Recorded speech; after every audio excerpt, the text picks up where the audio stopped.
So there are two different ways that you could be asked to rationalize a denominator, and the first way is if you just have a single radical in the denominator of a fraction. So in this instance, we are going to multiply the top and the bottom of the fraction by radical 5. So once we do that, if you have a binomial on the top, you're going to go ahead and distribute, and on the bottom, you're just multiplying the two radicals together. So on the top, you will have 2 radical 5 plus, when you multiply radical 3 and radical 5, you get radical 15. And on the bottom, radical 5 times radical 5 gives you radical 25. Now, all you need to do is simplify the bottom so that you no longer have a radical. So the top is going to stay the same, and the bottom is just 5. Since all of your coefficients don't have a common factor, you are done. The second type that you might have to rationalize is if you have a binomial in the bottom. In that case, we use something called the conjugate to rationalize.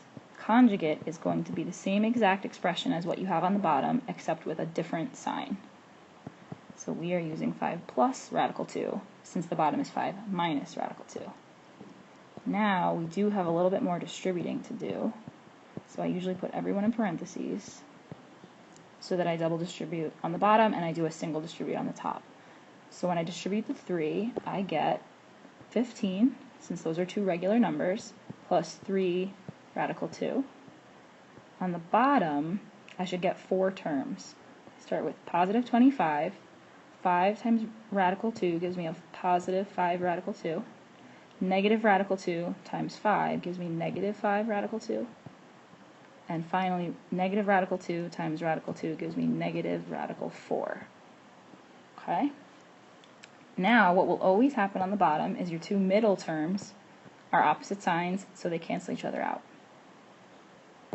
Top for now is going to stay the same. And on the bottom, the only other thing I can do is I can turn that radical 4 into a 2, since the square root of 4 is 2. So I'm almost done. I'm going to flip to the next slide to get my final answer.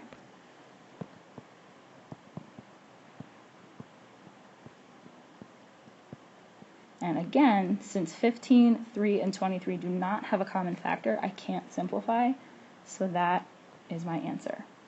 And those are the two different ways you can rationalize a fraction that has a radical in it.